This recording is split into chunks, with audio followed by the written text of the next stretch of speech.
बच्चा चुराने वाली प्रेग्नेंट चुड़ैल।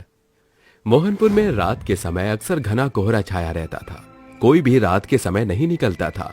ऐसा कहा जाता है कि वहां पर एक डायन का साया था। ऐसे ही एक रात मोहिनी नाम की औरत अपने छोटे बच्चे को लेकर घर की तरफ जा रही थी कि तभी उसको एक औरत मिलती है। अरे मोहिनी बेटा, तुम इतनी रात को कहाँ जा रही हो, वह भी अपने छोटे से बच्चे को लेकर? दरअसल मेरे बच्चे की तबीयत खराब थी, इसलिए मैं उसको दवाई दिलवाकर घर जा रही थी। क्या तुम्हें पता नहीं यहाँ पर किसी चुड़ैल का साया है?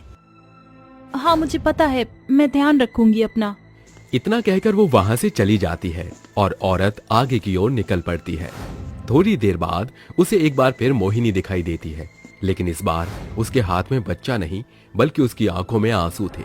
मोहिनी उससे रोते हुए पूछती है, अम्मा जी, आपने मेरे बच्चे को देखा है क्या? मेरा छोटा सा बच्चा है, लगभग 1.5 साल का। अरे अभी तो तुम मुझे आगे मिली थी। तुम्हारे बच्चे की तो तबीयत खराब हो रही थी, इसलिए तुम उसको दवाई दिलवा के घर जा रही थी। नहीं अम्मा जी, मैं पिछले 1 घंटे से अपने बच्चे को ढूंढ रही हूँ।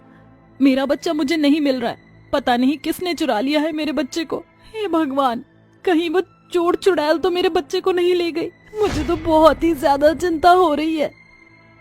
इसका मतलब ये हुआ कि वो जो मेरे सामने थी वो कोई और नहीं बल्कि बच्चा चोर चुड़ैल थी। भगवान, मैंने उसे वहां देखा है। चलो वो उस तरफ गई है। वो दोनों डायन की तरफ भाग रहे थे। अचानक उनके सामने चमगादड़ की फौज ने उन दोनों के ऊपर हमला कर दिया। थोड़ी देर बाद औरत और मोहिनी दोनों ही उस चुड़ैल के पास पहुंच जाते हैं। वो देखते हैं कि चुड़ैल उस छोटे से बच्चे को एक कुएं में फेंक रही थी। जैसे ही वो चुड़ैल छोटे से बच्चे को उस कुएं में फेंकती है कि तभी उस कुएं में से खून बाहर निकलने लगता है और खून के साथ साथ कई सारे बच्चों की मुंडियां भी बाहर आने लगती हैं। उन मुंडियों में से एक मोहिनी के बच्चे की भी मुंडी थी। ये देखकर मानो मोहिनी पागल सी हो गई थी और जैसे ही चुड़ैल उसकी तरफ देखती है कि तभी वो चुड़ैल मोहिनी को हवा में उड़ा देती है और उसकी गर्दन काट के कुएं में फेंक देती है और उसका आधा बचा हुआ शरीर खा जाती है। उसकी इतनी भयानक मौत देखकर वो औरत डर के मारे बेहोश हो जाती है और चुड़ैल हंसते हुए खुद से बोलती है, मैं किसी को भी नहीं छोड़ूंगी। मैं सबको मार कर खा जाऊंगी। सभी को मार दूंगी मैं। इतना कहकर वो चुड़ैल वहां से गायब हो जाती है। ऐसे ही कुछ दिन बीत जाते हैं। देखते ही देखते उस गांव में उस डायन का खौफ बढ़ता ही जा रहा था। आए दिन छोटे छोटे बच्चे उस गांव से गायब हो रहे थे और एक दिन मीना अपने पति मोहन से बोलती है, मोहन जी, हमारा भी बच्चा सिर्फ 1 साल का है। मुझे तो डर लग रहा है। डर लग रहा है? पर क्यों? मैं हूं ना तुम्हारे साथ। मोहन जी, जिस तरह गांव में बच्चे गायब हो रहे हैं, सोचो उस माँ पर क्या बीत रही होगी जिसने 9 महीने अपनी कोख में एक बच्चे को पाला और जब उसने उसको जन्म दिया तो वह डायन उसे उठाकर ले जा रही है। मोहन उसकी बातों का कोई जवाब नहीं देता और उससे बस इतना कहता है, अरे तुम शांत हो जाओ और सो जाओ। अपने बच्चे की चिंता मत करो, हमारा बच्चा सुरक्षित है। इतना कहकर वो दोनों सो जाते हैं और आधी रात को मीना का बच्चा खूब तेज रोने लगता है कि तभी मीना और मोहन दोनों की आंखें खुल जाती हैं। बच्चे को रोता हुआ देख मीना बोलती है, मोहन जी, देखो ना हमारे बच्चे को क्या हो गया है। ये कितना रो रहा है।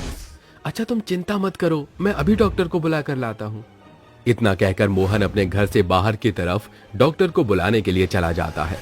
थोड़ी देर बाद मोहन वापस आता है और मीना से बोलता है, मीना, डॉक्टर ने हमें हॉस्पिटल ही बुलाया है, तुम मेरे साथ चलो। मीना बिना कुछ सोचे समझे वहां से मोहन के साथ हॉस्पिटल चल पड़ती है। थोड़ी देर बाद मोहन उससे बोलता है, मीना, इस बच्चे को मेरे हाथ में दे दो, तुम साड़ी में चल नहीं पा रही होगी।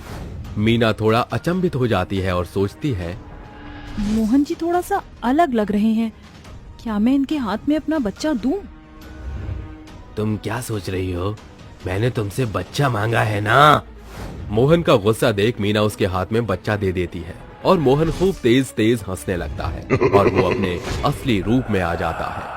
अब वो मोहन के रूप से हटकर एक भयानक चुड़ैल बन जाती है और उस बच्चे को उड़ाते हुए हवा में उस कुएं के पास ले जाती है और वहीं दूसरी तरफ मोहन भागता हुआ अपनी बीवी मीना के पास आता है और उससे बोलता है, मीना, हमारा बच्चा कहाँ है? मीना कुछ बोलने की हालत में नहीं थी और रोती ही जा रही थी। मोहन अब समझ जाता है कि उसके बच्चे को उसी डायन ने उठा लिया है। उसको परेशान देखकर वो दोनों भागते हुए तांत्रिक के पास जाते हैं और तांत्रिक को लेकर चुड़ैल के भूतिया कुएं के पास पहुंच जाते हैं। चुड़ैल उस बच्चे को मारने ही वाली होती है कि इतने में तांत्रिक उसको अपने मंत्र से रोक लेता है। ओम ह्रीं क्लीं चामुंडा, चुड़ैल रुक जा, इस बच्चे को छोड़ दे। क्यों मार रही है तू इस बच्चे को? नहीं बताऊंगी, जो करना है कर, पर मैं तुझे अपना सच नहीं बताऊंगी। उसकी आवाज सुनकर तांत्रिक को गुस्सा आ जाता है और तांत्रिक उसके ऊपर माता रानी का सिंदूर छिड़क देता है। जैसे ही सिंदूर उसके ऊपर जाता है कि तभी चुड़ैल के हाथ से वो बच्चा छूट जाता है और जैसे ही वो बच्चा नीचे गिरने वाला होता है कि तभी मीना अपने बच्चे को पकड़ लेती है। चुड़ैल तू सच बता दे, वरना मैं तुझे भस्म कर दूंगा। मैं एक प्रेग्नेंट लेडी थी, लेकिन मेरे घर वालों ने मुझ पर बहुत ही अत्याचार किया है, इसलिए क्योंकि मैं दहेज नहीं लेकर आई थी। और जब इन लोगों को ये पता चला कि मेरे पेट में लड़का नहीं लड़की है, इन लोगों ने मुझे जिंदा जला दिया और ये सभी गांव वाले ये तमाशा देखते रहे। तब से मैं चुड़ैल बन गई। मैं मानता हूँ तुम्हारे ससुराल वालों ने और इस गांव वालों ने मिलकर तुम्हारे साथ बहुत ही गलत किया है, लेकिन तुम इस तरह लोगों के बच्चों को नहीं मार सकती हो। छोड़ दो तुम इस गांव को। नहीं जाऊंगी, नहीं जाऊंगी, नहीं जाऊंगी। तुझे जो करना है वो कर ले, लेकिन मैं ये गांव छोड़कर नहीं जाऊंगी। जब तक मैं इस गांव के सभी बच्चों को खत्म ना कर दूं, तब तक मैं नहीं जाऊंगी। ये सुनकर तांत्रिक को गुस्सा आ जाता है और तांत्रिक उसके ऊपर पवित्र जल छिड़क देता है, जिस वजह से चुड़ैल जलकर मर जाती है और अब उस गांव को उस डायन से मुक्ति मिल गई थी। वहीं दूसरी तरफ मोहन और मीना खुशी खुशी अपने बच्चों के साथ रहने लगते हैं।